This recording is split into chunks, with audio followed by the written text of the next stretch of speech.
एवुनी नरदेहा विचारावे सार धरावा पै धीर भजन मार्गी चंचल चित्तासी ठेवुनिया ठाई संताची पायी लीन व्हावे। प्रस्तुत प्राप्त प्रसंगी लातूर या शहरातील सरस्वती नगर या भागामध्ये आमचे हृदयाभिन्न हरिभक्तीपरायण बजरंग महाराज फड यांच्या पूज्य पिताजींच्या 22व्या पुण्यस्नाचा औचित्य साधून आपल्या सर्व वारकरी वैष्णवांच्या उपस्थितीमध्ये ही सेवा पिताजींच्या चरणी समर्पित करण्याच्या अनुषंगाने वारकरी संप्रदायामध्ये सकल कंठभूषण पंचमेधी निर्माते अनंत कृपा मूर्ती जगद्गुरु तुकोबारायांच्या गाथेतील 5 चरणाचा अभंग प्राप्त प्रसंगी सेवेसाठी घेतला। सेवेला आरंभ करण्यापूर्वी एका नैमित्तिक चिंतन सेवेतून आपण भाविक उपस्थित आहोत। ज्यांच्या कुशीमध्ये जन्म मिळाला त्या माते पित्यांचे आपल्यावरती अनंत उपकार असतात। म्हणून उपनिषदानं पहिलं सूत्र सांगितलं मातृदेवो भव पितृदेवो भव। जन्म देणारे माता पिता भगवंताचं स्वरूप असतात। ज्ञानोबा सांगतात सकळ तीर्थांची धुरे जे काय एक माता पितरे तया सेवेशी शरीरे लिंब लोन केजे।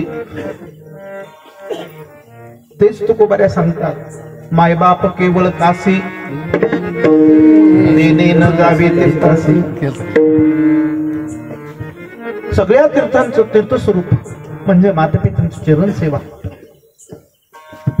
परंतु ही सगळ्यांच्या भाग्याला प्राप्त होत नाही। खरं म्हणजे आम्ही अभागीच। महाराज मी सुद्धा अभागी बरं का। 4-2 महिन्यात असताना आमचे वडील गेले।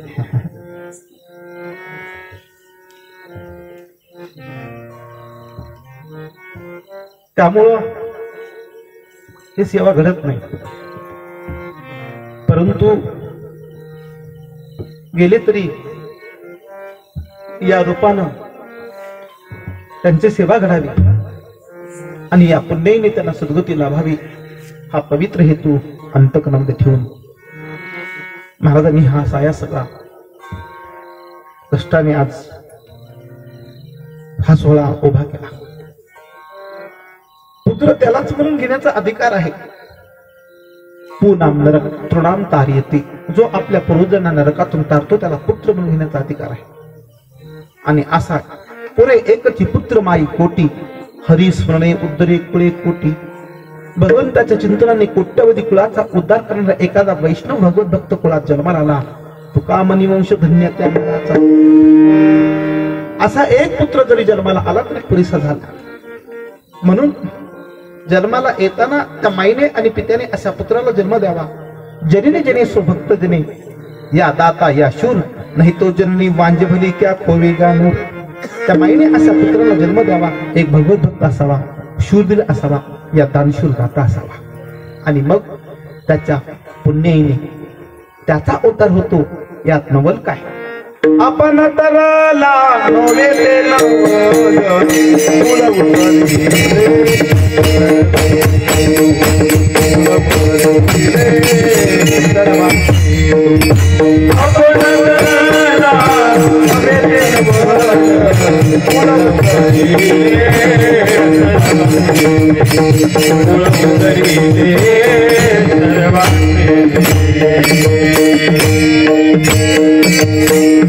आपण तरला नवे ते नवल।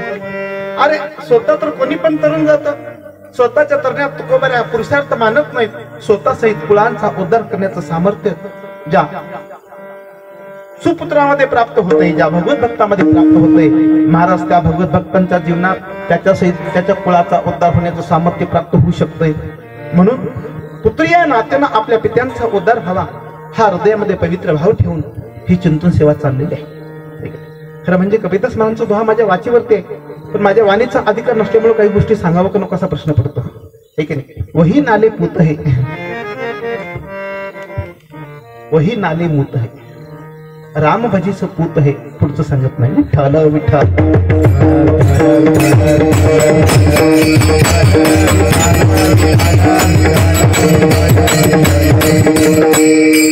म्हणून जीवन जगत असताना आपल्यावरती भगवंताची ऋण आहेत, संतांची ऋण आहेत, तसे माता पित्यांचे ऋण आहेत. भगवंताने जीवदान दिला म्हणून भगवंताचे उपकार, संतांनी जीवनदान दिलं म्हणून संतांचे उपकार, आणि माते पित्याने जन्मदान दिला म्हणून माते पित्यांचे उपकार. ज्यांच्या कुशीत आपल्याला जन्म मिळाला त्याचे आपल्यावरती अनंत उपकार आहेत. मग ते उपकार काय केल्याने फिटू शकतात? फिटू शकत नाहीत. पण भारतीय संस्कृती ही कृतज्ञतेची संस्कृती आहे. जगात दोन वर्ग आहेत, एक कृतज्ञ आणि दुसरा कृतज्ञ. शब्दामध्ये थोडंसं अंतर आहे, पण त्यांच्या कृतीमध्ये जमीन आणि आसमानचं अंतर आहे. कृतज्ञ ज्यांच्यामुळे आपण जन्माला आलो त्यांच्या उपकाराची जाणीव न ठेवता उलट उपकाराची जाणीव अपकाराने फेडणारा जगात एक वर्ग आहे, त्याला कृतज्ञ म्हणतात. पण कृतज्ञ आहे जीवन जगताना कुठेतरी आपल्यावरती त्यांचे उपकार आहेत, या कृतज्ञतेचा भाव ठेवून महाराज त्या उपकारापोटी काही अंशी उतराई होऊ शकत नाहीत, पण काही अंशी उतराई होण्याचा हा अल्पसा प्रयत्न आहे. आणि याच पुण्याईने त्यांना सद्गती लाभावी हा हेतू अंतकणामध्ये ठेवून ही सेवा आज या ठिकाणी पूज्य पितृंच्या निमित्ताने संपन्न होते आहे. बघता बघता त्यांच्या आयुष्याचा प्रवास मृत्यू आड दृष्टी आड होऊन 21 वर्षे पूर्ण होते. आज 22वे वर्ष. हे 22 वर्षात महाराज त्यांचा प्रवास मृत्यू लोकातला दृष्टी आड झाला. जगात दोन वर्ग आहेत. पहिला वर्ग आहे जिवंत असून मेल्यासारखे. रामचरित मानस मध्ये अशा 14 लोकांची यादी दिली की हे माणसं जिवंत असून मेल्यासारखे. कामी, दरिद्री, रोगी, बदनामी, अहंकारी, आपल्याच पोटासाठी जीवन जगणारा, संतांची निंदा करणारा, वेदाला न मानणारा, भगवत विन्मुख मनुष्य, पापी मनुष्य, अशा एकूण 14 लोकांची यादी दिली आहे की हे माणसं जिवंत असून मेल्यासारखे आहेत. पण दुसरा वर्ग आहे देही दृष्टीने तुमच्या आमच्या समोर जरी नसला तरी त्यांचं जीवन महाराज खऱ्या अर्थानं जिवंतच म्हणावं लागेल. आणि अशा पद्धतीनं मनुष्याच्या प्रवासामध्ये जन्माला आल्यानंतर मनुष्याने जिवंत राहायचं का मरून जायचं हे ज्याचे त्यांनी ठरवा. कोणी म्हणेल महाराज आज आम्ही जिवंत आहोत, ज्यांचं जीवन भगवत विमुख आहे अशी माणसं जिवंत असून मेल्यासारखे आहेत. तो दुसरा वर्ग आहे मृत्यू लोकात त्यांचा आयुष्याचा प्रवास अतिशय अल्प काळाचा आहे. खरं म्हणजे मनुष्याचं जीवन दीर्घ आयुष्य असावं का दिव्य असावं असा प्रश्न आहे. मनुष्याचं जीवन दीर्घ आयुष्य असावं का दिव्य असावं? दिव्य असावं. आद्य गुरु शंकराचार्यांच्या आईबापांना मुलबाळ होत नव्हतं. त्यांनी भगवान शंकराची उपासना केली. आशुतोष नाव आहे शंकराचं. खूप कमी साधनेमध्ये प्रसन्न होणारा देव म्हणजे भगवान शंकर. उपासना केली आणि प्रगट झाले भगवान शिवजी. आचार्यांच्या आईबाबांनी वर मागितला आम्हाला असा पुत्र द्या तो दीर्घ आयुष्य असावा, बुद्धिमान असावा. भगवान शिवजीने सांगितलं तुम्हाला 2 वर मागता येणार नाहीत, तुम्ही एक तर ते दीर्घ आयुष्य मागा किंवा बुद्धिमान मागा. मग कोणता बरा? गिरी महाराज कोणता बरा? बुद्धिमान बरा. आदिगुरु शंकराचार्यांच्या आईबापाने विचार केला आणि एखादा मनुष्य खूप वर्ष जीवन जगला म्हणजे त्याचं जगणं सार्थकी होत नाही. उलट त्याचं जीवन जगणं म्हणजे भूमीला. आपल्याकडे म्हण आहे खाईला काळं भूमीला. काय करावं त्याचं दीर्घ आयुष्यपणाचं जीवन. ठीक आहे. म्हणून आदिगुरु शंकराचार्य आईबापाने विचार केला एखादा मनुष्य 100 वर्ष 200 वर्ष जीवन जगतो पण ते जीवन ना त्याच्या कामी ना समाजाच्या कामी. माऊली ओवी लिहितात साबरी वाढीलेल्या सरळा वरी फळना आतो पोकळा का स्तन झाले गळा शिडी जैसे.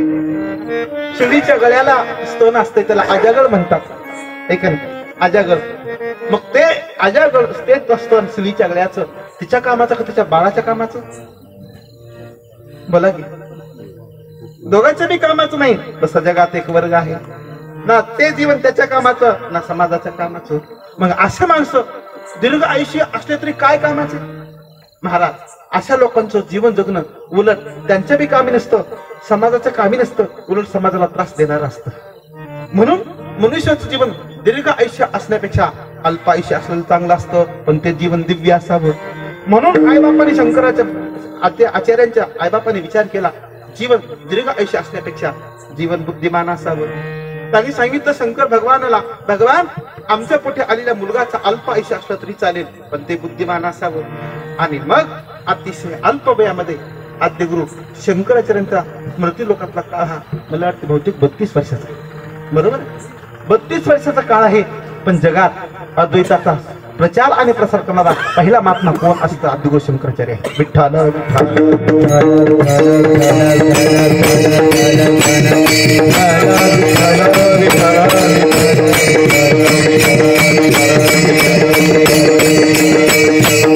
आपल्या 32 वर्षाच्या काळामध्ये अद्वैताचा प्रचार आणि प्रसार करणारा महात्मा आद्यगुरु शंकराचार्याने आपला परिचय जगाला करून दिला.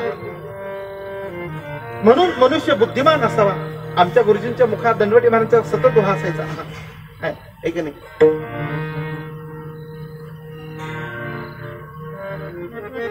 काय म्हणायचे त्या लोकांचं जीवन जगण्याला अर्थ आहे म्हणायचे ढोरावणी खावं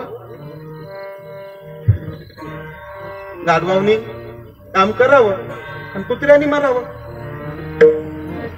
एक जीवन असंच आहे महाराज. त्या जीवनाला काही बदल नाही. याच पद्धतीने त्यांचं जीवन संपून जातं. म्हणून मनुष्याचं जीवन बुद्धिमान असावं.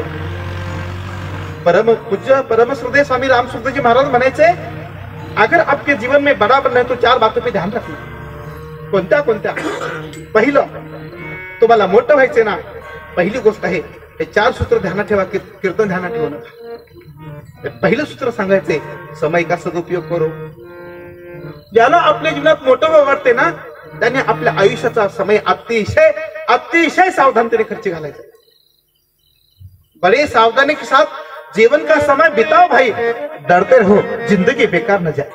अतिशय सावधानतेनं काळ जाऊ नेती वाया चिंतू विठोबाच्या पाया. या पद्धतीनं आयुष्याचा प्रवास खर्ची घालायचा आहे. म्हणून समय का सदुपयोग हे पहिलं सूत्र आहे. दुसरं सूत्र आहे पराया हक्क मत लो. दुसऱ्याच्या हक्काची वस्तू मनुष्याने घेऊच नाही. जरी आज तुम्ही तुमच्याकडे बळ आहे सामर्थ्य आहे सत्ता आहे म्हणून तुम्ही अन्याय करून एखाद्याचा हक्काचं धन तुम्ही घेत असाल आणि स्वतःला मोठं समजत असाल तर त्याचा परिणाम तुम्हाला ते ऋण त्याच्या दारात बैलहून फेडावं लागतं. म्हणून दुसऱ्याचा कधी हक्काची वस्तू आपण घ्यायची नाही. हे दुसरं सूत्र आहे मोठेपण होण्याचं. पहिली गोष्ट समय का सदुपयोग. दुसरं सूत्र आहे पराया हक्क मत लो. तिसरं सूत्र आहे मोठं होण्याचं जीवन सादगी से बितावं. जीवन जगताना मनुष्याने सहज आणि साधं जीवन जगावं आहे की नाही. आपल्याकडे म्हण आहे सिंपल लिव्हिंग आणि हाय थिंकिंग. मला काही इंग्लिश येत नाही बरं एवढंच वाक्य येत आहे. साधी राहणीमान आणि उच्च विचार. पण नेमकं उलट झाले.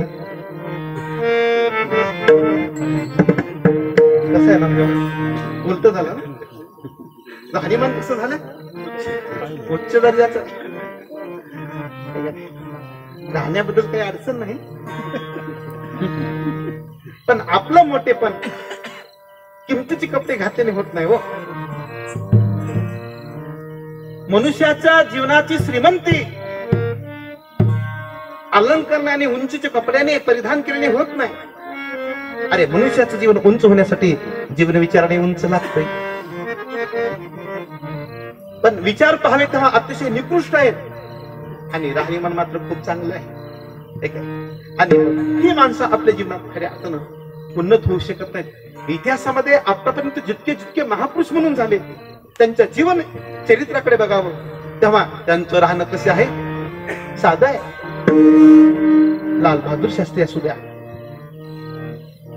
स्वामी विवेकानंद असू द्या किंवा अनेक कोणी संत महापुरुष असू द्या, हे सगळे महापुरुष त्यांचं राहणीमान अतिशय सामान्य आहे, पण विचाराची उंची अरे हिमालय सुद्धा ठेंगणा पडेल अशी उंची त्यांच्या जीवनाची होती. म्हणून मनुष्याला मोठे व्हायचे ना, जीवन साधकी सेवितावू. 3 सूत्र झाले आणि 4थं सूत्र आहे, तुम्हाला मोठं व्हायचे ना, एक काम करा, बुद्धिमान बनू. तुम्ही बुद्धिमान व्हा, तुम्ही ज्ञानी व्हा. एखाद्या नेत्याची पूज्यता किंवा त्याचा सन्मान त्याच्या पुरता मर्यादित आहे, पण विद्वानाचा सन्मान सगळ्या जगात आहे. ठीक आहे, सामान्य माणसाचा सन्मान त्याच्या क्षेत्रापुरता मर्यादित आहे. म्हणून कुत्ता भी अपने अपनी गली में शेर बनता है. बाहेर कोण विचारत, कोणी बी विचारत नाही, पण विद्वान माणसांची पूज्यता सगळ्या जगाला वंदनीय आणि पूजनीय होतो. ठीक आहे, आमचे ज्ञानोबा तुकोबरा सगळ्या जगाला वंदनीय आणि पूज्य झाले का नाही? झाले महाराज. त्यांच्या जीवनात विचाराची खूप मोठी उंची होती. म्हणून मनुष्याने कसं व्हावं, बुद्धिमान व्हावं. महाराज दोहा सांगायचे, चंदन की चुटकी भली गाडी भला ना काट, बुद्धिमान एक भला मूर्ख भले ना साठ.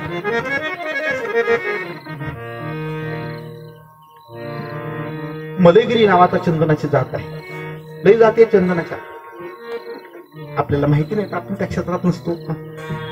आपल्या सुद्धा सामान्य आपल्या गावरान चंदनाला सुद्धा किती मागणी आहे. आमच्या शेतातली झाड नेऊन तोडूनच नाही लोक. त्यांना विचारलं अजून एवढूडसे झाड नाही तर ते लोक झाड तोडून कसं नेलं, त्या लोकांनी तोडून कसं नेलं. महाराज ते झाड एवढूडस असतं पण त्याची लई किंमत असते म्हणून, आणि ते काही करायचे नाही, सगळं भाग तोडून टाकायचे आणि फक्त गाभा न्यायचे. गाभा न्यायचे त्या चंदनाचा, काबर तो ते किमती असते म्हणायचे. पण त्याच्यापेक्षा सुद्धा मलयगिरी नावाचं चंदन आहे, आणि ते चंदन किती महाग आहे असं म्हणतात, आहे की नाही? असं ऐकलंय मोठ्याच्या मुखाने की सोन्याच्या 5 पट भाव त्याचा तोळा असते म्हणा. सोनं कसं तोळा आहे? सोन्याच्या बाजारात कुणी नाही वाटली तुला. कसं आहे गिराम सर? सोन्याच्या बाजारात नाही, ही खरं असले सोने आहेत, असले हे घ्यायचं. त्या सोन्याला कोण विचारतंय? तुळशीवरी सोनी येतो गाढवाचे लेणे, आम्ही त्याला असं गौणत्व देतो. आमची असली सोनी, आमची असली हेवी आहेत. म्हणून महाराज जाऊ द्या, विषय चाललाय. ती 5 पटीनं तोळ असतंय मलयगिरी नावाचं चंदन. आणि मग असं चंदन, चंदन की चुटकी भली, चुटकी म्हणजे एवढं बी मिळालं ते चंदन तर त्याची किती किमती होते का? लाखो रुपये. आणि येड्या बाबळीची लाकडावर गाडीवर लाकडी घेतले तर येड्या बाबळीची लाकडं गाडीवर आणले लातूरला ऐकायला किती येते पैसे? 500 रुपये. मग चुटकीभर चंदन भर येड्या बाबळीची गाडीवर लाकडं बरे. चंदन की चुटकी भली गाडी भला ना का, बुद्धिमान एक भला मूर्ख भले ना साठ. म्हणून असा एक बुद्धिमान मनुष्य असला की आपल्या जीवनात क्रांती करते. आणि हे 4 सूत्र ज्यांनी आपल्या जीवनात अंगीकारले, जगात त्याला मोठी पण मेल्याशिवाय राहत नाही. विठ्ठल विठ्ठल.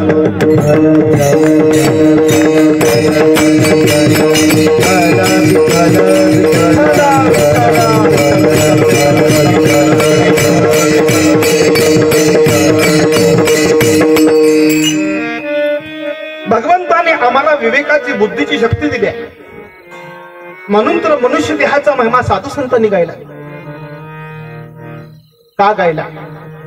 मनुष्य देहाची जी ख्याती आहे, मनुष्य देहाचा जो महिमा आहे, मनुष्य देहाच्या आकृतीवरून नाही.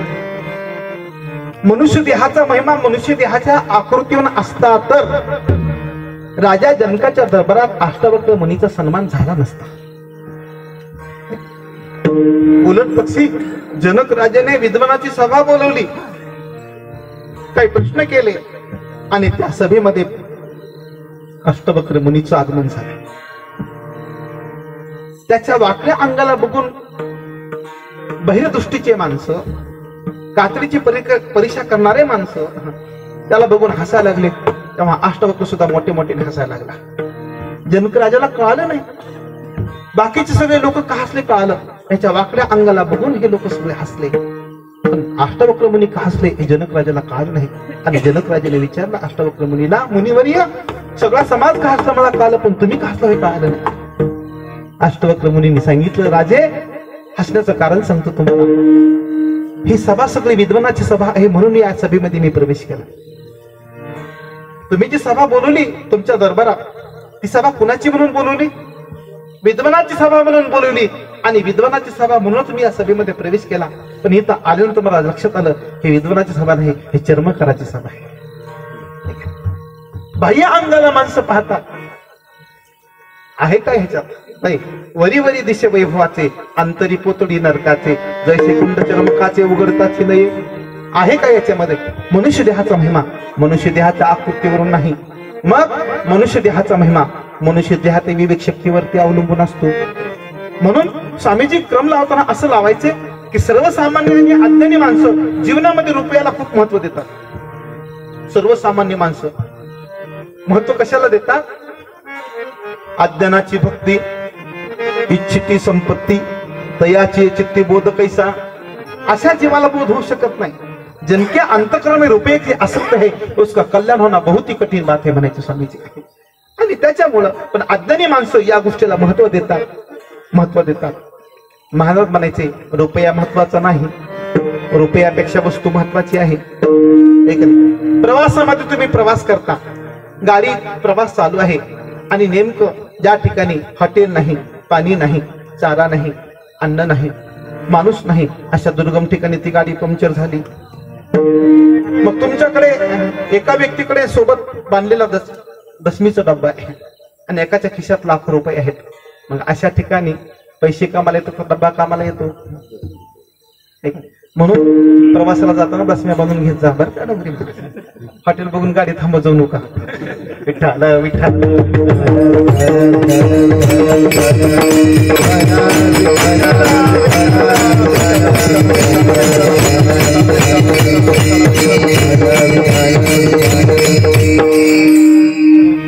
तिथं रुपया असून सुद्धा उपाशी राहावं लागतं. तिथं काही कामाला येत नाही, तिथं वस्तू कामाला येते, तिथे बांधलेली दशमी कामाला येते. म्हणून सामान्य माणसं रुपयाला महत्व देतात. रुपये इतका महत्वाचा नाही, त्याच्यापेक्षा वस्तू महत्वाची आहे. बघा पुढे म्हणायचे स्वामीजी, वस्तू इतकी महत्वाची नाही, त्याच्यापेक्षा मनुष्य जीवन महत्वाचं आहे. मनुष्य जीवन महत्वाचं आहे, वस्तू महत्वाची नाही. कल्पना करा तुम्ही आजारी पडला, पडू नाही पण एखादा मनुष्य आजारी पडला असं गृहीत धरू, मग त्याच्याकडे पैसे नाहीत हॉस्पिटलमध्ये जायला. आणि मग त्यावेळेला तुमच्याकडे 4-2 एकर जमीन आहे. त्यावेळेला पैसे नसणारा मनुष्य हा विचार करतो, जाऊ द्या एखादी एकर गेली तरी गेली, पण माणूस वाचायला पाहिजे. म्हणजे बघ रुपया महत्वाचा आहे का वस्तू महत्वाची आहे? वस्तू महत्वाची आहे का मनुष्य जीवन महत्वाचं आहे? मनुष्य जीवन. महाराज म्हणतात त्या क्षणाला मनुष्य जीवन महत्वाचं आहे. क्रम लावताना कसा लावतात बघा. रुपया महत्वाचा नाही, वस्तू महत्वाची आहे. वस्तू महत्वाची नाही, मनुष्य जीवन महत्वाचं आहे. मनुष्य जीवन महत्वाचं नाही, मनुष्य जीवनातला विवेक महत्वाचा आहे. मनुष्य जीवनातला विवेक महत्वाचा आहे. मनुष्याचा आदर मनुष्याच्या आकृतीवर होतो का त्याच्या विवेकावर होतो? विवेकावर होतो. याचा अर्थ आहे जीवनात विवेकाची संपत्ती महत्वाची आहे. म्हणून मनुष्य जीवनापेक्षा त्याचा विवेक महत्वाचा आहे आणि विवेकापेक्षा परमात्मा तत्व महत्वाचा आहे, असा क्रम लावतात. मनुष्य जन्माला आलो तर आपण भगवंताने आपल्याला विचार करण्याची शक्ती दिली. ही शक्ती अन्य पशु प्राण्याला दिली नाही. आणि कहे ज्ञान नाही,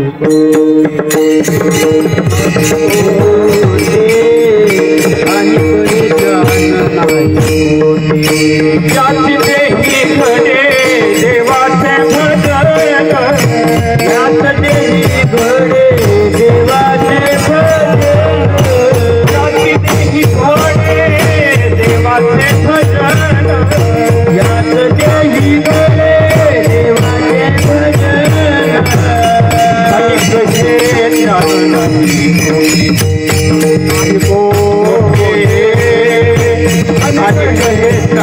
नाही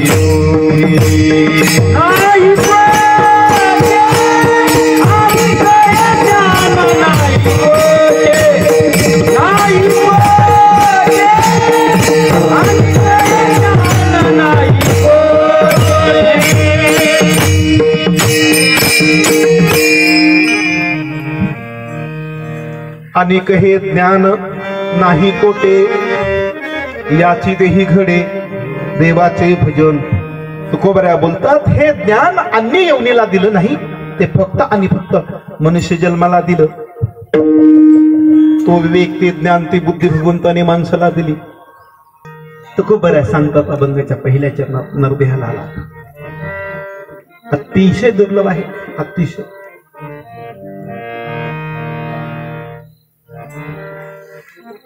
मनुष्य देह दुर्लभ है, मिले न बारंबार. तरुवर से फल गिरे फिर ना लागे डारक मेरा, ना लागे. मनुष्य देह दुर्लभ आहे, अति दुर्लभ आहे. आणि असा दुर्लभ देह आपल्याला मिळाला. आपण देहाला आलात, फक्त एक काम करा, विचारावे सार. इथं आलात, आता फक्त 7 गोष्टीचा विचार करायचा आहे. पहिलं कळावं लागेल आम्हाला नेमकं सार कशाला म्हणतात. माझे गुरुजी दंडवटे महाराज सांगायचे, वस्तूचा विचार केला असता वस्तू संपत नाही, पण वस्तूबद्दलचा विचार संपून जातो. त्याला जगातलं सार तत्व म्हणतात. कळायला थोडस जग जाते बरं का. चटक मटक मला काय सांगता येत नाही. शिकवा म्हणाला पण काही शिकवणं साधू. सार त्याला म्हणतात, वस्तू संपत नाही. तिन्ही कालामध्ये ज्या वस्तूचं अस्तित्व सद्रूप आहे त्याला जगात सार तत्व म्हणतात.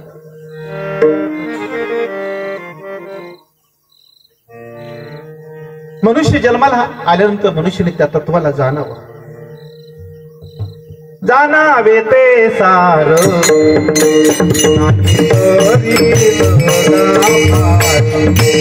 नाही तरी जगाभार, नाही तरी जगाभार. हे जाणावे ते सार, नाही तरी जगाभार, नाही तरी जगाभार, नाही तरी जगाभार. तुकोबऱ्या म्हणतात, तुम्ही सार तत्वाला जाणा. मनुष्य जन्माला आला, नाही जाणला तर नाही तरी जगा फार. पुढे फार मोठा धोका होईल बरं.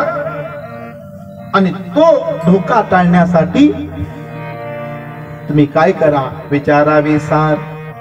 सार तत्वाचा विचार करा.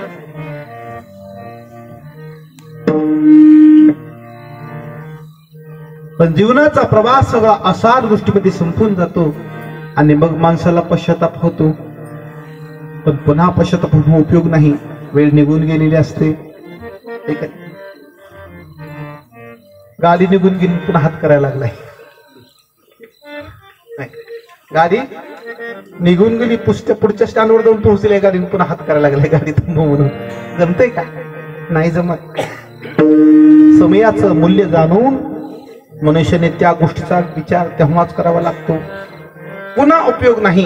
का बरसा सबक रसी सुकाने, समय चुका कुणी का पछताने. वेळ निघून जाते आणि मग माणसं पुन्हा पश्चाताप करतात. पण काय करणार, पछताएगा पछताएगा, बीता समय अब नहीं आएगा, बीता समय अब नहीं आएगा, बीता समय अब नहीं आएगा, पछताएगा पछताएगा, बीता समय अब नहीं आएगा. गेलेली वेळ आयुष्याची पुन्हा प्राप्त होत नाही. म्हणून तुम्ही काय करा, आहे त्या क्षणात काय करा, 4 गोष्टीचा विचार करा. पण सर्वसामान्य जीवाला 4 गोष्टीचा विचार कळत नाही. म्हणून तुकोबाऱ्याने तो 4 गोष्टीचा मार्ग दाखवला.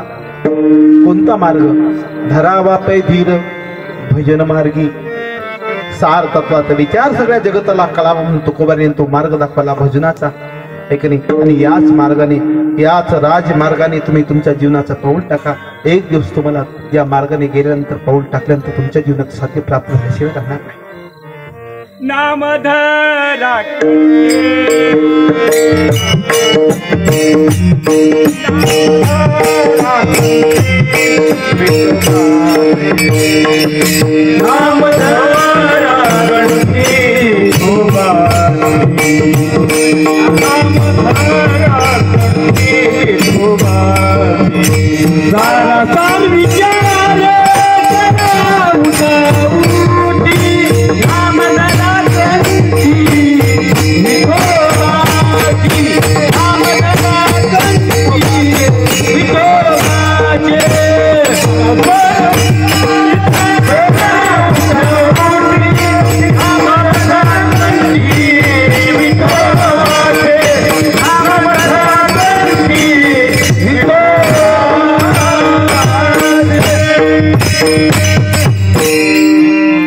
सर्वसामान्य जीवाची विचार करण्याची जी कुवत आहे ते सार तत्वाला जाणू शकणार नाही.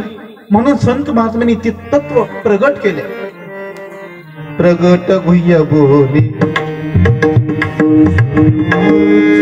माऊली म्हणतात जे गुप्त तत्व होतं जे सार तत्व होतं ते अज्ञानी जीवाला कळणार नव्हतं. म्हणून आम्ही काय केलं ते प्रगट केलं आणि तो मार्ग दाखवला. कोणता मार्ग आहे? हा भजनाचा मार्ग आहे. आता नेमकं भजन कशाला म्हणतात? या भजनाची एक 2-3 महापुरुषांच्या मुखाने ऐकलेली व्याख्या आहे. चिंतन करतो आणि अभंगाच्या पुढे येतो. भजन कशाला म्हणतात?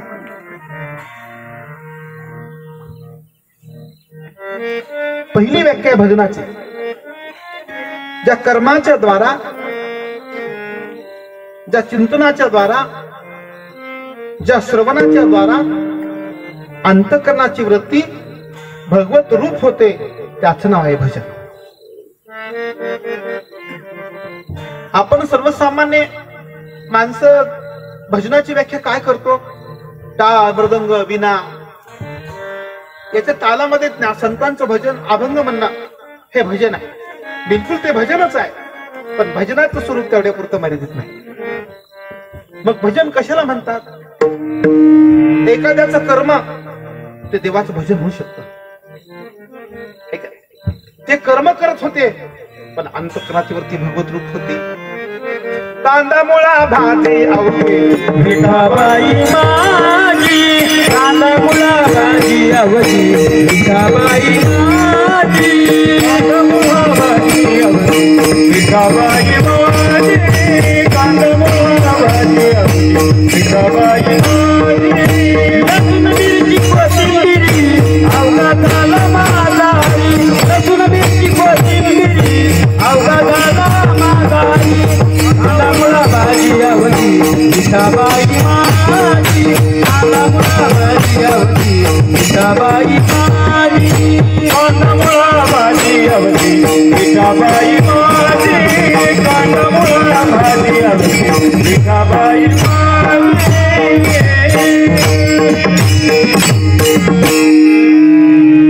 लसूण मिरची कोथिंबिरी अवघाताला माझा हरी, कांदा मुळा भाजी आवडी विठाबाई माझी. असं म्हणतात की सगळे संत पंढरीच्या क्षेत्रामध्ये तीर्थक्षेत्रामध्ये एकादशीच्या वारीला येत होते. पण असे एक संत आहेत की जे कधीच पांडुरंगाकडे गेले नाही, उलट पांडुरंगाला त्यांच्याकडे जावं लागलं. त्यांचं नाव संत सावता महाराज. वाट्याला आलेलं कर्म अतिशय नेकपणानं म्हणजे नीतीने आणि जबाबदारीने पार पाडत होते.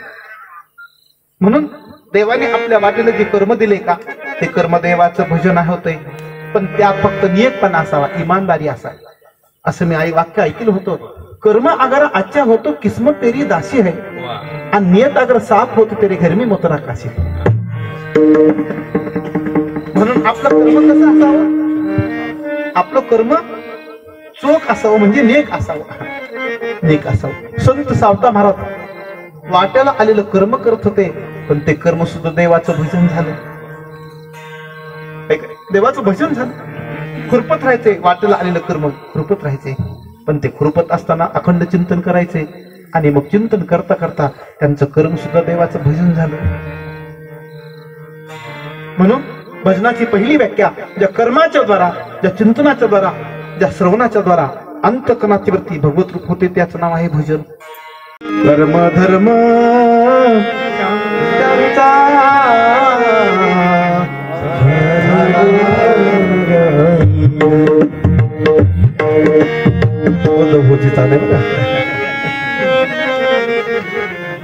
संगत हा फायदा होतो. महाराज म्हणतात त्यांचं कर्म सुद्धा नारायण झालं. म्हणून वाट्याला आलेलं कर्म हे देवाचं पूजा म्हणून ते कर्म करायचे. स्वामीजीने 5 सूत्र सांगितले. पहिले सूत्र हे हम भगवान के है. जसं बी आहे त्या अवस्थेत तुम्ही स्वतःला भगवंताचं माना. ठीक आहे, भगवंताचं माना, हम भगवान के है. दुसरं सूत्र सांगितलंय जहां भी रहते हैं भगवान के दरबार में रहते हैं. ठीक आहे, तुम्ही जिथं बी असता नाहीतरी त्याचाच दरबार आहे ना. पण त्याचा दरबार मानत नाहीत आपण. एका माणसाला एका घराचा अभिमान होता. आता कुणाला कशाचा अभिमान असं काही सांगता येत नाही.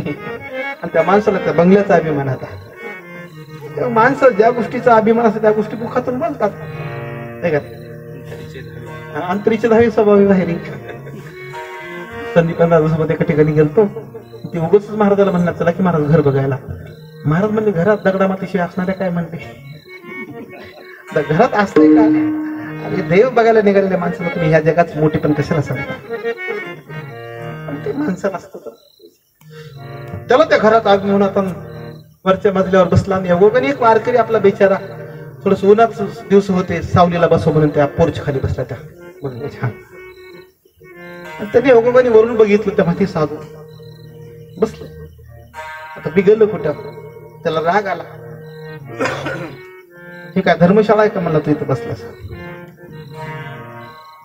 त्या साधूने सांगितलं धर्मशाळा दुसरं काय म्हणला.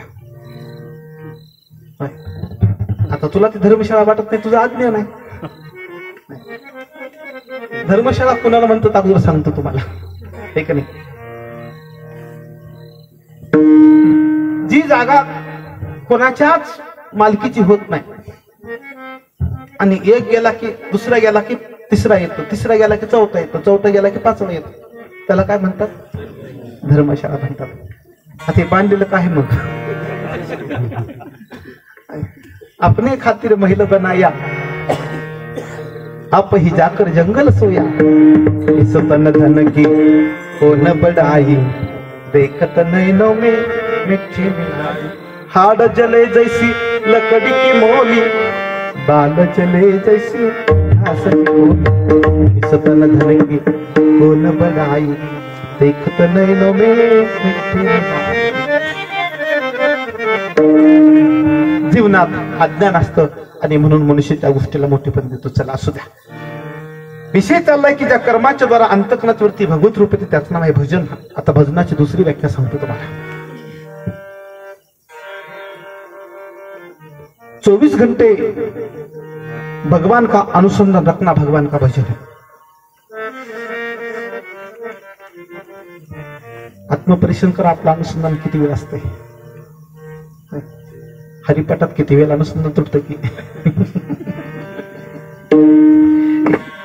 24 घंटे भगवान का अनुसंधान रखना भगवान का भजन है. विसरला हारी जना एक घडी,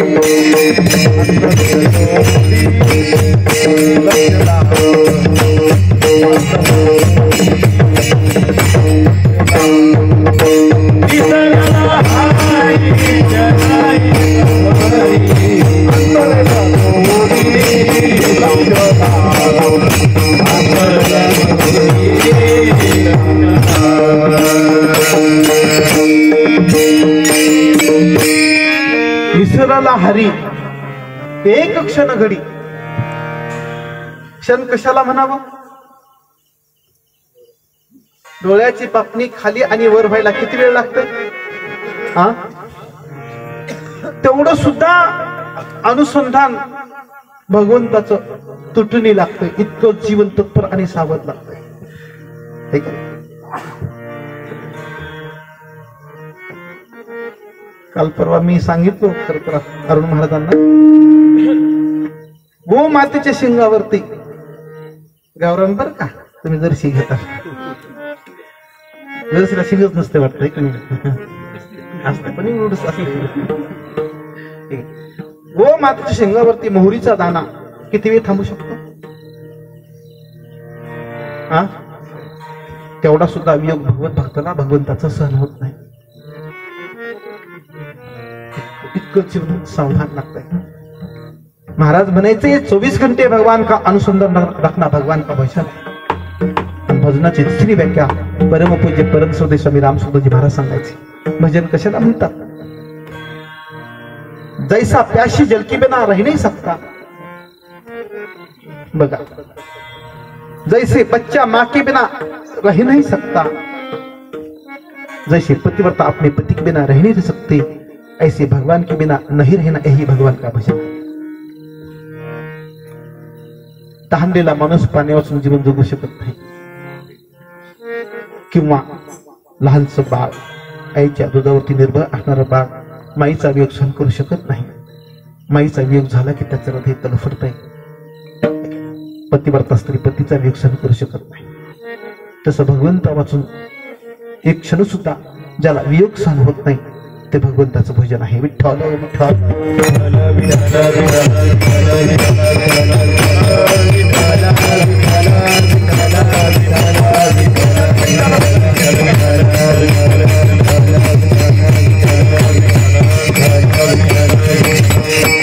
इतकी जीवनातली व्याकुळता आहे. अशी जेव्हा अंतःकरणाची अवस्था होते त्याचं नाव आहे भजन. आणि त्याच मार्गाने जीवनाचं पाऊल पडावं लागतं. धरावा पैधीर भजन मार्ग. भगवंता वाचून हृदयाची अशी तगमग व्हावी लागते, व्याकुळता व्हावी लागते. बिना पंख पटियाला पक्षों का बच्चा अपनी माँ के लिए तरसता है.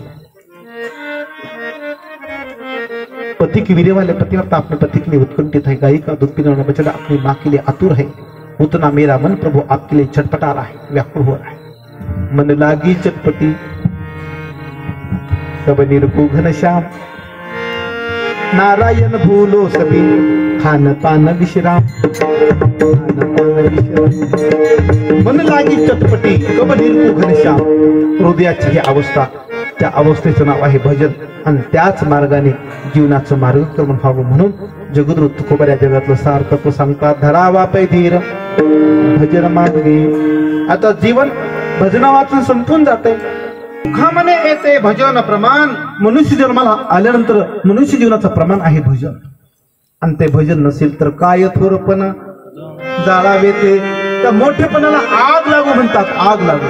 आगी लागो तया सुखा जेने हरी नये मुका. मज होत का विपत्ती पांडुरंग राहो चित्ती. देवा मला जीवनात अनेक संकट आले तरी चालतील पण माझ्या चित्तात भगवंताचं स्मरण असावं. आणि स्मरण नसेल तर बाकी सगळ्या गोष्टीची अनुकूलता आहे. आगी लागो तया सुखा राम कैस मुख भला रे. खाए खीर खा हरि बिन मुख में धूल पड़ी रे. क्या जीने उस राम. अरे त्या जीवनाला धिक्कार आहे. इथे प्रमाण भजन आहे. म्हणून ज्या जीवनाला भजनाचं अंग नाही महाराज त्या जीवनाचा किती निषेध केला साधू संतांनी. श्रद्धेय स्वामी रामसुंदरजी महाराज सांगायचे जल के बिना कुआ किस काम का. एखादा मनुष्य बोर घेतो घराचं बांधकाम करण्यासाठी. समजा बोर घेतलं 500 फूट नेलं पाणी लागलं नाही. पुन्हा 600 फूट नेलं पाणी लागलं नाही. आणि पाहता पाहता 1001 फूट बोर गेलं पण पाणी लागलं नाही. उपयोग झाला का? झाला का? महाराज सांगतात जल के बिना कुआ किस काम का. 1000 फूट घेतलं तरी ते उपयोगाचं झालं नाही. तसं महाराज सांगतात जल के बिना कुआ किस काम का. ऐसे भगवान के भजन के बिना मनुष्य जीवन किस काम का. जाति पाति कुल धर्म बढ़ाई बल परिजन गुण चतुराई. हरि भक्ति नर सूझी कैसा बिनु जल बाधित जय सिया राम जय सिया राम जय सिया राम जय सिया राम। त्या जीवनाचा धिक्कार आहे म्हणून महाराज म्हणतात इथं आल्यानंतर भजन हे प्रमाण आहे। हनुमंतराने सीता मातेचा शोध लावला आणि ती वार्ता घेऊन जेव्हा आले तेव्हा सगळ्या वानर सेनेमध्ये एक चैतन्य निर्माण झालं। सुग्रीवाने तंबी दिली ते 1 महिन्याच्या आत मातेचा शोध नाही लागला तुम्हाला तुमच्या प्राणाला मुकावं लागेल। आणि तितक्याच ताकदीने सगळी वानर सेना सीता मातेचा शोध घेण्यासाठी लागली होती आणि पाहता पाहता हनुमंताने सीता मातेचा शोध लावला। हनुमंतराचं आगमन झालं। जलाला सुकलेल्या पिकावरती जलाचा वर्षाव झाल्यानंतर जितकं चैतन्य यावं त्याच्यापेक्षा अधिक आनंद वानर सेनेला झाला आणि हनुमंतराचा जय जयकार करत सगळी वानर सेना रामप्रभूकडे सीता मातेचा निरोप देण्यासाठी निघाली। तो प्रभूला निरोप दिला, मातेचा शोध लागला म्हणून सांगितलं। रामप्रभूला हनुमंतराचे खूप उपकार वाटले आणि मग रामप्रभूने हनुमंताला विचारलं सीता मातेची खुशाली ही चांगली आहे का? खूप संकटच असेल। वरल्या अंगाने पहा तेव्हा सीता माता संकटच होत्या पण आतल्या अंगाने बघावं तेव्हा ते संकटच नव्हत्या। अखंड रामाचं भजन चालू होतं आणि त्यावेळेला हनुमंतांनी रामप्रभूला सांगितलं कहे हनुमंत विपत्ती प्रभु सोई जब तब भजन सुमिरन होई। कहे हनुमंत विपत्ति प्रभु सोई जब तब भजन सुमिरन होई। जय सिया राम बोलो जय सिया राम जय सिया राम बोलो जय सिया राम। हनुमंत सांगतात प्रभू कहे हनुमंत विपत्ती प्रभु सोई, विपत्ती त्याला म्हणतात जब तब भजन सुमिरन होई। तुमचं स्मरण आणि भजन होत नसेल ती जीवनातली खरी विपत्ती आहे। म्हणून जगत की संपत्ति संपत्ति नहीं, जगत की विपत्ति विपत्ति नहीं। भगवान का स्मरण ही जगत की संपत्ति है और भगवान का विस्मरण ही जगत की विपत्ति है। विठ्ठल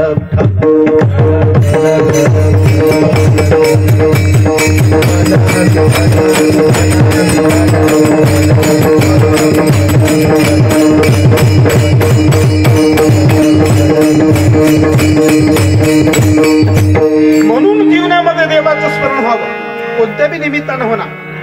8वे देवतो करावा उपाव, ज्या गोष्टीने देवाचं स्मरण होईल मनुष्याने त्या गोष्टी कराव्या म्हणजे देवाचं स्मरण करावं भजन करावं।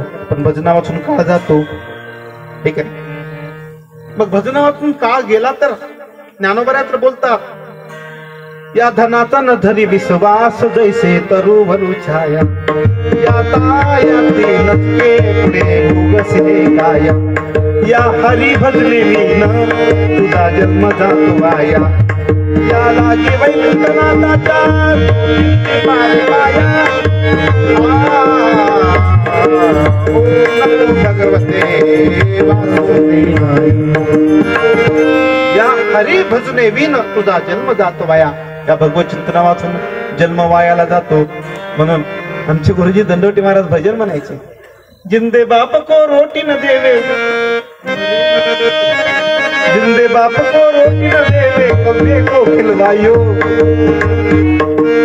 अनारी दुनिया भजना बिना कैसी तरियो अनारी दुनिया भजना बिना कैसी। भजन वाचून कलियुगामध्ये तरुण जाणं अशक्य असल्यामुळे महाराज सांगतात ते भजन करावं। मग कधी करावं? 13वीच्या दिवशी नाही बोललाच माणसाला काय बोलावं की त्याच्याबद्दल आयुष्य सगळं पिण्यातून खाण्यात घालविलं महाराज आमचं कीर्तन करा म्हणते 13वीच। त्याला तरी बी का नाही आपण तो भाव ठेवू त्याचा सुद्धा उद्धार व्हावा। कारण तुमच्या देखत एखादा किडा मुंगा जरी मरत असेल तर त्याच्या सद्गतीसाठी तुम्ही राम राम म्हणा लहानचं स्वामीचे त्याच्या सद्गतीसाठी तुम्ही राम राम म्हणा असू द्या त्याचं कर्म त्याच्या सोबत आहे पण तुमची पवित्र भावना ठेवा आणि त्याची सद्गती होईल असं काहीतरी त्याच्या नामचिंतनाने तुम्ही पुण्यस्मरण करा नामचिंतन करा आणि मग त्याच्यामुळे काय होईल त्याचा उद्धार होईल आणि ते भजन करण्यासाठी विलंब करायचा नाही।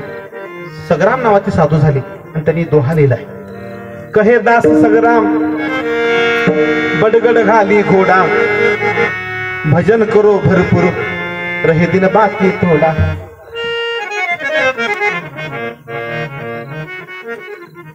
तर हे दिन बाकी थोडं किती दिवस एवढे एवढे नाही महाराज, एवढी सुद्धा दिवस राहिलेली नाहीत. म्हणून तुम्ही सगळ्या गोष्टीला आळस करा, प्रभू चिंतनाला आळस करू नका. नकरी दंबाचा सायास, शांती राहे भुवस, जेवे सेवी सुगंध रस, नकरी आळस राम नामे. सगळ्या गोष्टीला आळस करा पण प्रभू चिंतनाला आळस करू नका. कारण आयुष्याचा प्रवास कोणत्या क्षणाला संपेल हे सांगता येत नाही. म्हणून तुम्ही काय करा,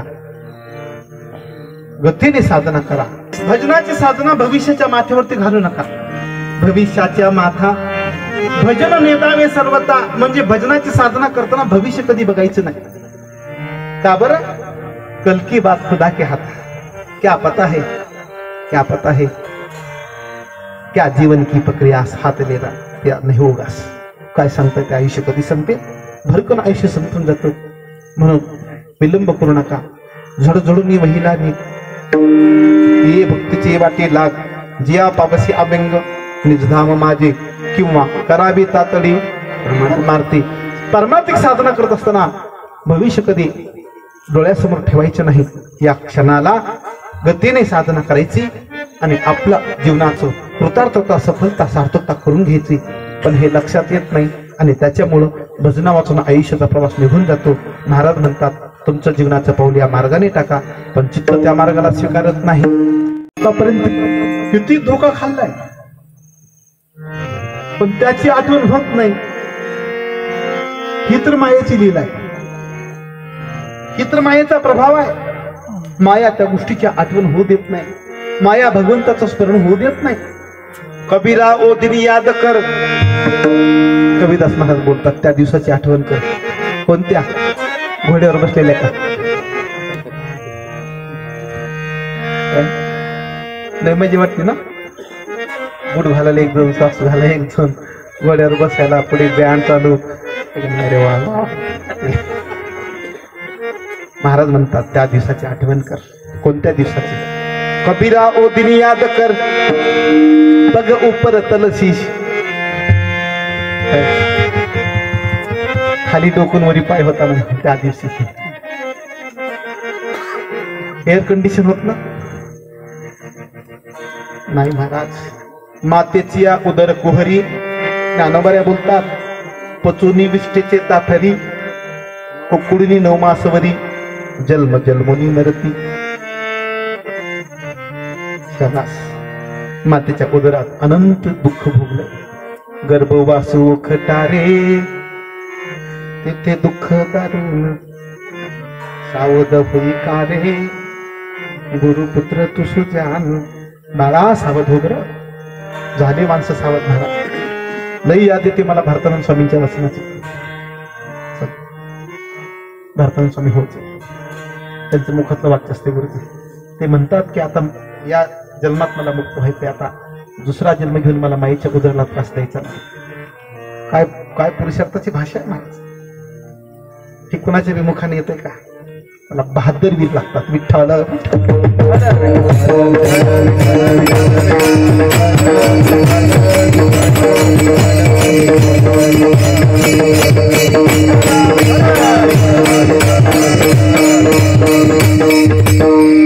ही पुरुषार्थाची भाषा मुखातून निघाला त्याला फार पुरुषार्थ करावा लागतंय.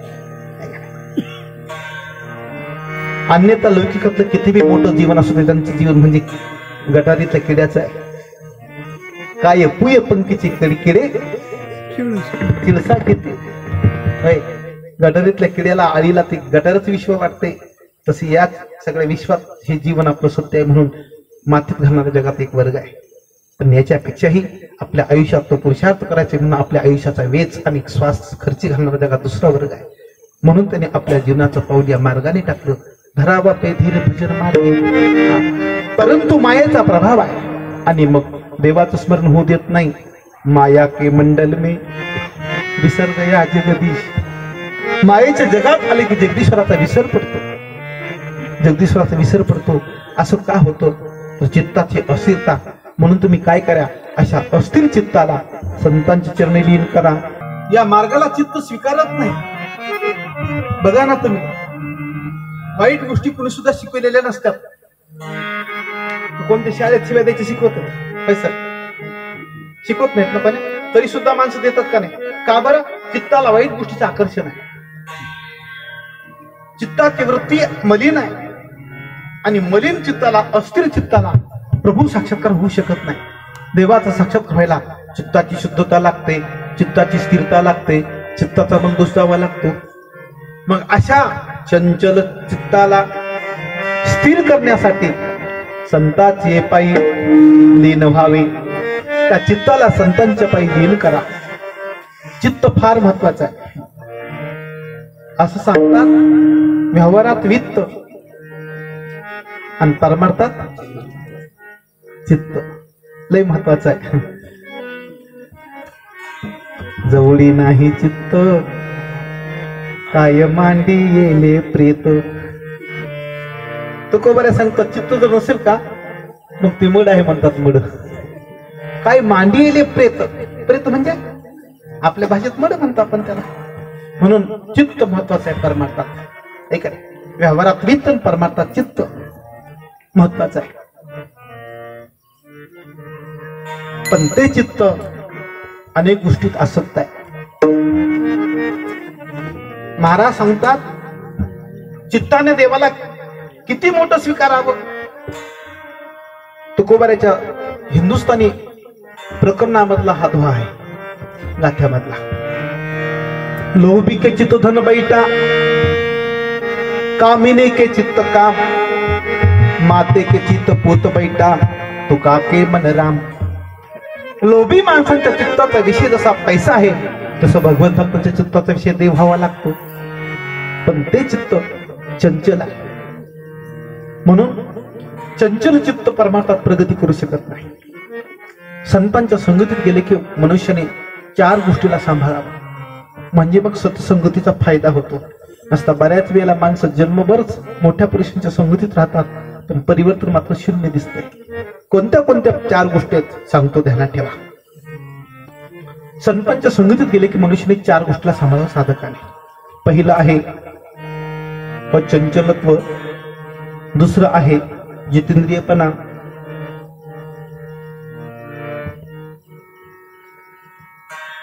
तिसरं आहे मितभाषी, आणि चौथं आहे सेवाभाव. सत्पुरुष संगती गेलं का तुम्ही तिथे अतिशय लीनतेने राहून सेवा करा. कारण ते तर सेवा हा दारवंटा. घरात प्रवेश करायचा असेल तुम्हाला दरवाजातून आत जावं लागेल, तसं परमार्थाच्या जगामध्ये तुम्हाला प्रवेश करायचा असेल तर सेवा हा दारवंटा. म्हणून सेवा हा महत्वाचा भाव आहे. पण आता सेवा करण्याच्या ऐवजी सगळे मेव्याकडेच लक्ष देतात. आता सेवा कुठली करते? ठीक आहे, सेवा करावी लागते, सेवा घडावी लागते, पण सगळ्यांच्या भाग्यात ती प्राप्त नाही. सेवा घडायला सुद्धा पुण्य लागते, महाराज देवाची कृपा लागते, सेवा व्हावी लागते. दुसरं, संतांच्या संगीत गेले की मनुष्य निमित्त भाषी असावा, कमी बोलावं. ठीक आहे, बघा मोठी माणसं भेटली की माणसाने बोलूच नाही. मग ते बोलते ते आपण ऐकत राहावं, कारण त्यांचा अनुभव आपल्यापेक्षा मोठा असतो. आणि कदाचित ते बोलण्याच्या ऐवजी आपण बोललात तर आपला अज्ञान प्रगट झाल्याशिवाय राहत नाही. म्हणून मोठ्याच्या संगतीत गेलं का मनुष्याने मितभाषी असावा, बोलू नये, ते बोलतील ते आपण ऐकत जावं. 2 गोष्टी झाल्या. तिसरी गोष्ट जितेंद्रियपणा. परमार्थिक जगामध्ये संत संगत गेली की आपली इंद्रियांची वृत्ती अंतर्मुख असावी, म्हणजे मग सत्संगतीचा फायदा होतो. आणि चौथी गोष्ट आहे अचंचलत्व. चित्ताची वृत्ती स्थिर करावी. चंचल वृत्तीला संतांचा बोध प्राप्त होऊ शकत नाही. म्हणून अशा चंचल चित्ताला चंचल चित्ताशी ठेवून या ठाई आणि संतांचे पायी लीन व्हावे. मनुष्याने लीन असावं, पण कुठे बी नसावं. ठीक आहे, माणसं नको तिथे लीन व्हायचे. संता नाही मान देवा माने मुसलमान, देवा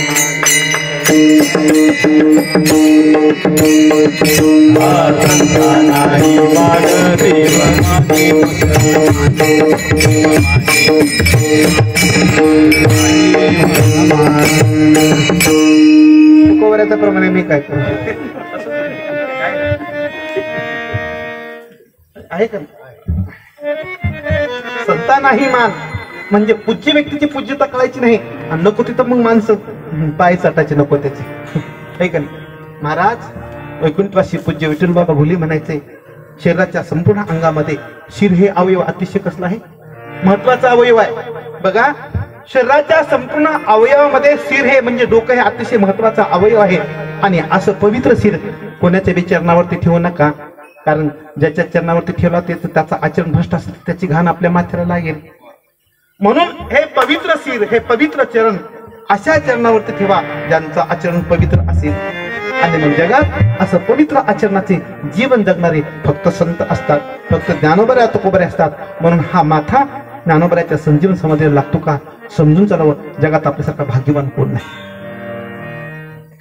ज्या समाधीला ज्ञानोबऱ्यांच्या समाधीला पांडुरंगाने प्रत्यक्ष माथा लावावा निवृत्तीदादाने माथा लावावा नामदेवाने माथा लावावा अनेक संतांनी काका असतील निरोबऱ्या असतील एकनाथ महाराज असतील तुकाराम महाराज असतील जितके जितके संत झाले त्यांनी संजीवन समाधीला माथा लावला.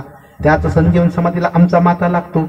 आमचं जीवन किती भाग्याचं आहे. आमचं भाग्यवान जगात कोण असेल जो माता ज्ञानोबऱ्यांच्या संजीवन समाधीला लागतो आणि मग त्या समाधीला लागलेला माथा जीवनाचं महाराज सोनं केल्याशिवाय राहत नाही. म्हणून महाराज म्हणतात संताची पायी देण व्हावे. गुरुवर्य चंद्रशेखर महाराज तर म्हणायचे अरे ज्ञानोबऱ्याच्या संजीवन समाधीला स्पर्श झालेला वारा सुद्धा आमच्या जीवनाचा उद्धार करणार असतो म्हणायचं.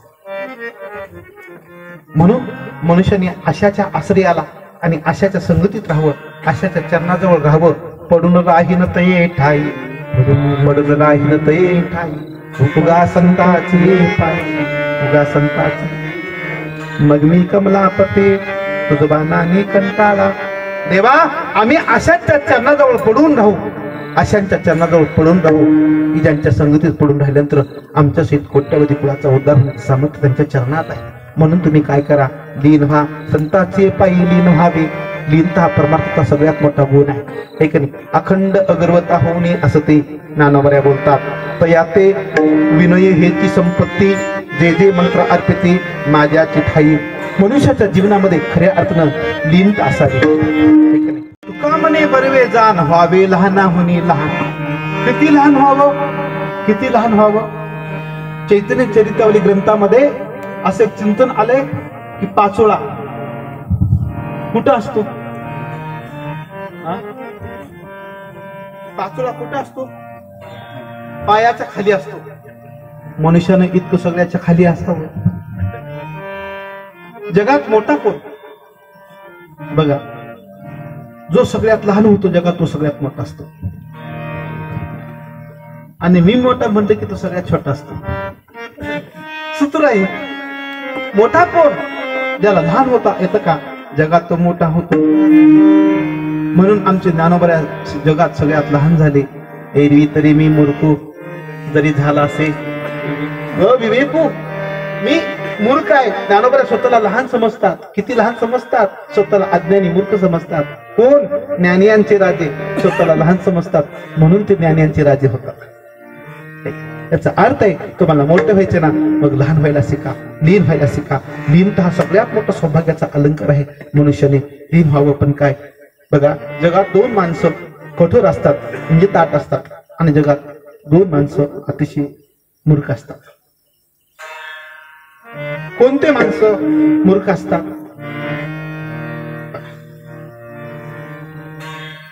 वाळलेलं लाकूड कसं असतंय त्याला लवायचं माहितीच नसते. महाराज म्हणतात वाळलेलं लाकूड जसं ताट असते तसा मूर्ख मनुष्य सुद्धा ताट असतो. त्याला लीन व्हायचं समजत नाही.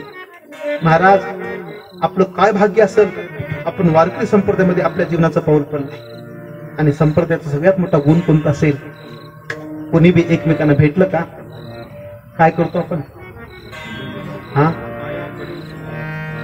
पंढरीच्या जना नाही अभिमान पंढरीच्या लोकांना नाही अभिमान पायाकडे जन एकमेका. तिथं लहान आहे का मोठा आहे सुशिक्षित आहे का अशिक्षित आहे महाराज आहे का भजने आहे काही बी नाही काही बी नाही. अरे तिथं सगळे देवाचे रूप हा पवित्र भाव आहे आणि म्हणून आपण वारकरी संप्रदायामध्ये एकमेकाच्या चरणी नमस्कार करतो. मी विचारलं होतं महाराजाला, महाराज आपल्यात परंपरा का आहे नमस्कार करायची? तर त्यांनी उत्तर दिलं, आपल्यातला सूक्ष्म असलेला अहंकार नम्र होण्याने जातो, म्हणून वारकरी संप्रदायात पाया पडण्याची पद्धती आहे. ही आपली पद्धती, ही परंपरा आहे आपली. म्हणून आपण आदराने एकमेकांना नमस्कार करतो, पाया पडतो. पाया पडण्याने 4 गोष्टी मिळतात. म्हणून मनुष्याने नेहमी इतरांच्या मोठ्यांच्या दर्शनाला जावं, दर्शन घ्यावं. कोणत्या कोणत्या 4 गोष्टी मिळतात बघा. नमस्कार करण्याने 4 गोष्टी मिळतात. कोणत्या कोणत्या? नमस्कार केलं की आपलं आयुष्य वाढतं. तुम्हाला आयुष्य दीर्घ आयुष्य मिळून वाटतं का? मग कमी आयुष्य रागावं वाटतं? आयुष्य वाढा वाटतं का नाही? माणसं दवाखान्यात देतात, जातात, डॉक्टर साहेब काही बी करा, पण आमचा पेशंट वाचला पाहिजे, म्हणजे मग आयुष्य मिळायला पाहिजे. मग एक काम करा ना, आयुष्य तुम्हाला भरपूर मिळते, फक्त नमस्कार करायला शिका. आयुष्य नमस्कार करण्याने आपलं आयुष्य वाढतं. एक गोष्ट नमस्कार करण्याने दुसरी गोष्ट प्राप्त होते, जीवनात यश मिळतं. यश मिळतं बघा. रणभूमीवरती लक्ष्मणाला शक्ती लागली म्हणा. त्याचं एक असं कारण सांगतात सूक्ष्म, की जेव्हा इंद्रजिता सोबत लक्ष्मण युद्ध करायला निघाले का, तेव्हा ते रामाच्या पायापडायचं विसरून गेले आणि युद्धाला गेले, म्हणून त्यांना शक्ती लागली. हे लक्षात आल्यानंतर दुसऱ्या वेळेला लढण्यासाठी जेव्हा जातात ना, तेव्हा प्रभूला राम नमस्कार करतात आणि प्रभूने आशीर्वाद दिला यशाचा, म्हणून त्यांच्या जीवनामध्ये इंद्रजितावरती विजय मिळवला, हे यश मिळालं. याचा अर्थ आहे जीवनात यश मिळवायचे ना, मग नमस्कार करायला शिका, लीन व्हायला शिका. पहिलं आयुष्य मिळतं, दुसरं यश मिळतं, दुसरं विद्या प्राप्त होते. विद्या प्राप्त होते म्हणून ज्याला विद्या मिळवायचे का त्यांनी नमस्कार करावा. आणि चौथं नमस्कार करण्याचं फल आहे महाराज, जीवनातला अहंकार नष्ट होतो. अहंकारी माणसं बघा बरं वागतात का? असं सुद्धा मान करत नाही. हे इथं बेल्ट लावले असतो का त्यांच्या? अंतकरणातली अहंकाराची वृत्ती माणसाला लीन होऊ देत नाही. तुमच्या जीवनात तुम्हाला मोठं व्हायचं ना, मग लीन व्हा, पण कुठे बी होऊ नका बरं का. माणसाला नको त्याची पाय चाटलेली सवय असते. आपण वारकरी संप्रदायामध्ये जीवन जगतो महाराज, मोठ्यांचे इतिहास आहे बरं का. बरेच माणसं तत्वनिष्ठ आपल्या संप्रदाय झाले, ते बाळाच्या वंशीचे झाले. लौकिक गोष्टीने मोठं असलं म्हणजे काय झालं? काय झालं सांगतोच आता, जाऊ द्या. विठ्ठल विठ्ठल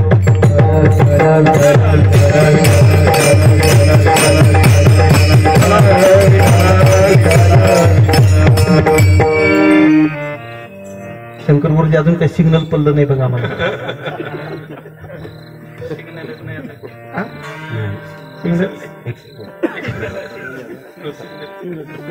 गिराम सरला माहिती का नाही? घंटा वापरत नाही. मग कीर्तन कसं सोडतो? मला कळतंय टाइम झालेला. टाइम झाला की पेटी आमची आपसू वाजते. वाजला म्हणजे चला विठ्ठल.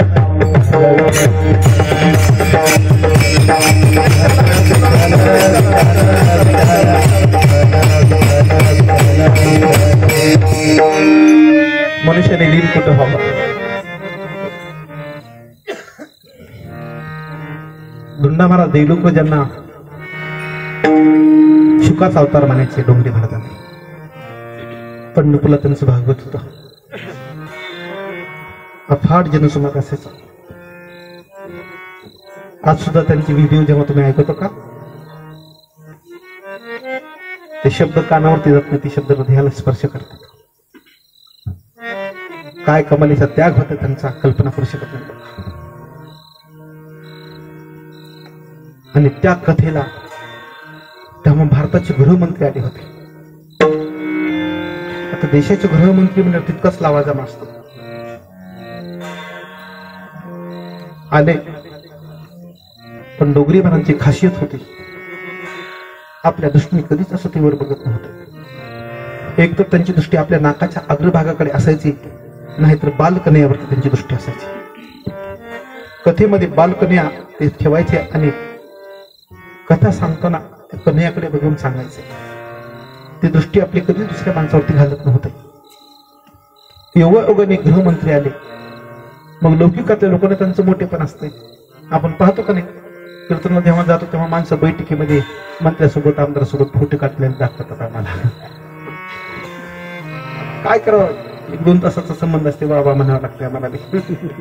तब्बर चहा प्यायचं असते ना, तसं त्याची बी भूक नसते. पण थोडस आता त्यांच्या संबंधासाठी काही गोष्टी बोलायला लागतात.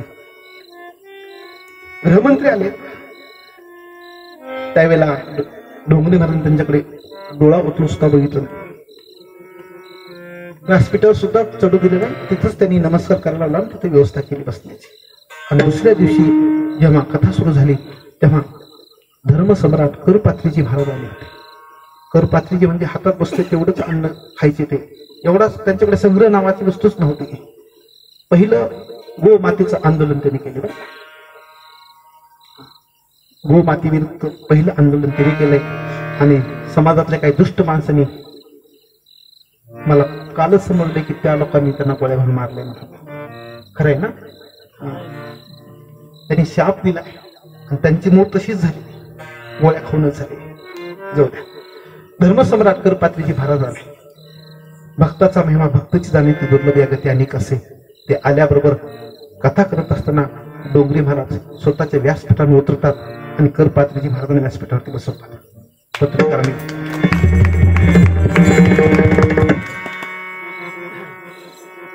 मोठ्याचं मोठेपण कळायला मोठेपण लागतं वाढत आहे.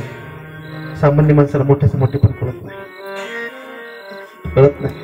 मोठेपण कळालं असतं. शिवाजी राजे राजे आहेत हे कळालं असतं तर कल्याणचं सुभेदाराची सून आणली नसती. मांडीला मांडी लावून छत्रपती शिवाजीराजे संगतीमध्ये बसणाऱ्या मावळ्यांना राजा कळला नाही. अरे आमचा तुकाराम महाराज जगाला कसा कळेल. ती तर उंची लई मोठी होती. ती उंची कसं कळणार नाही. डोंगरे महाराज उठतात आणि व्यासपीठ देतात. पत्रकारांनी उचललं, काल देशाचे गृहमंत्री आले तर तुम्ही त्यांच्याकडे डुंकून सुद्धा बघितलं नाही. आणि आज करपात्रीजी महाराज आले हे का नाही, तर तुम्ही उठून व्यासपीठ दिलं. त्यावेळेला उत्तर दिलं डोंगरे महाराजांनी, अरे पापी लोगों की तरफ देखना भी पाप है. पापी लोगों की तरफ देखना भी पाप है. आणि भक्ताचा महिमा भक्ताची जाणती दुर्लभ या गती अनेक असे. तुका म्हणे अंगे व्हावी तर आपण तरीच महिमान येईल करू. धर्मसम्राट करपात्रीजी महाराजांचा अधिकार डोंगरे महाराजांना माहिती होता आणि म्हणून त्यांनी व्यासपीठ स्वतः सोडलं आणि त्यांना व्यासपीठावरती बसवलं. हे साधूची वंची आहे. विठ्ठल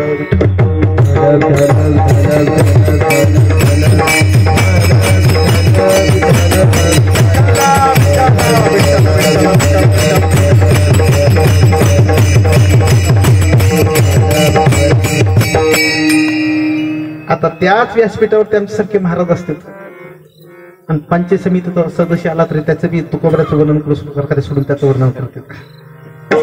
किती शोकांतिक आहे का नाही. मला प्रसंग सांगतो. माणिकचंद गुटखा कंपनीचे मालक, त्यांनी एका दिवशी शिरूर कुठेतरी तालुका आहे पुण्याकडे, शिरूर तालुका. माणिकचंद गुटखा कंपनीचा मालक आणि त्यांनी एका फार मोठ्या सप्ताहाचं आयोजन केलं. आता गुटख्याची कंपनी काय कमी आहे का. आणि नेमकं त्याच्यामध्ये वैकुंठवासी घुलेबाबांचं कीर्तन ठेवलं. मला लोक साधक काही म्हणत होते म्हणून ठेवू नका, पण ते थोडस असतं. ठीक आहे, चांगली गोष्ट ठेवलं. आणि घुलेबाबा कीर्तनाला उभा आहे. कीर्तनाला उभं राहिल्यानंतर ते मालक गुटखा कंपनीचा आला आणि गाद्या टाकून त्याच्यावरती बसला होता. येऊन बसला. त्यावेळेला गुलेबाबा म्हणले म्हणा, तुम्ही चांगला उपक्रम केला. म्हणजे म्हणा कशाचा, सप्ताहाचा उपक्रम चांगला केला. एवढा मोठा सयास केला, खूप मोठी सजावट, सगळं व्यवस्थित आहे, सगळं व्यवस्थापन. पण मला वाटतंय सप्ताह करण्यापेक्षा तुम्ही गुटखा कंपनी बंद केली, तुम्हाला ह्याच्यापेक्षा अधिक पुण्य लागत. हे बोलायला धैर्य लागतंय. Vitthal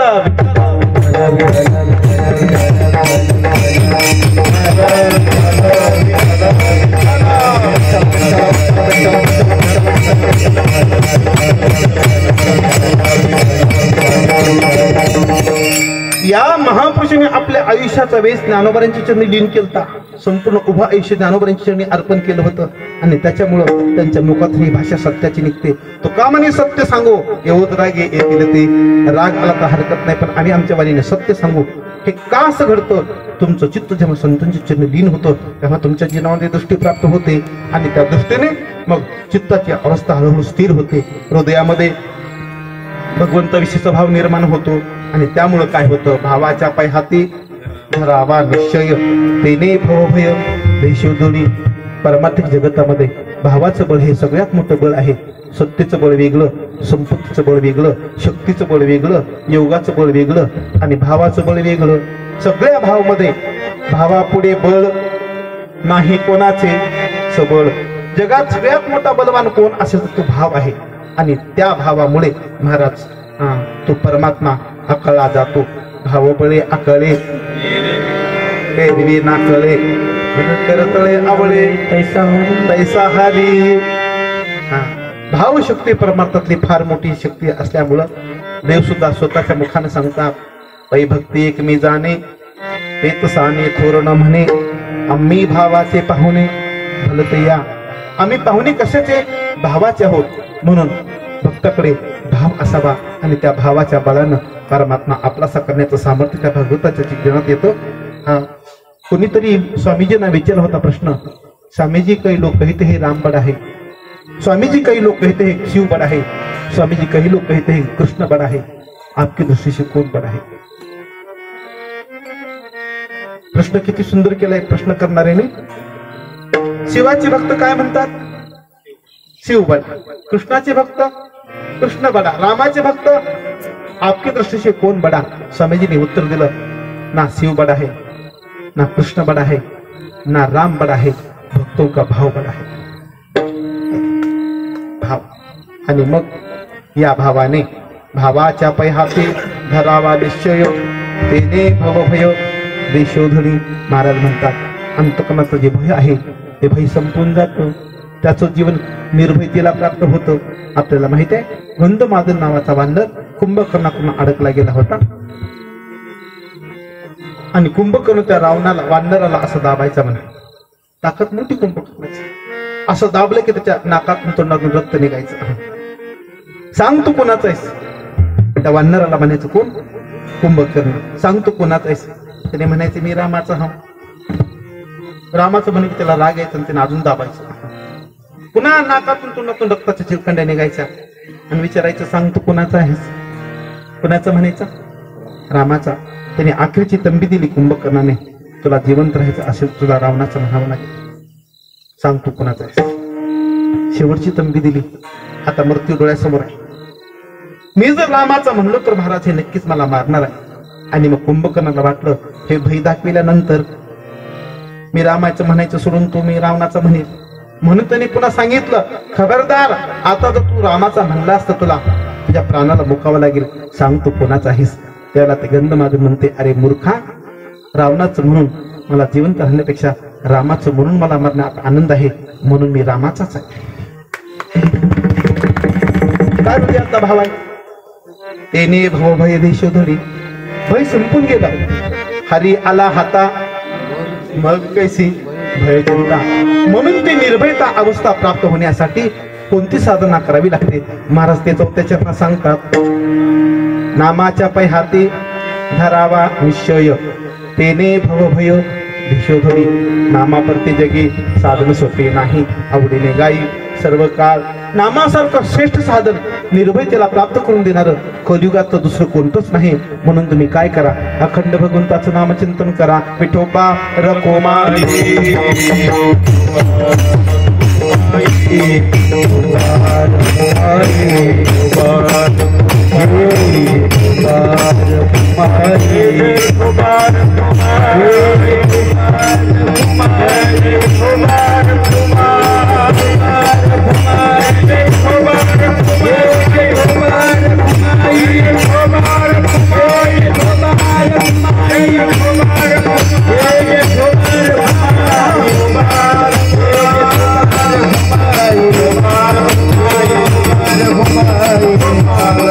Thank you.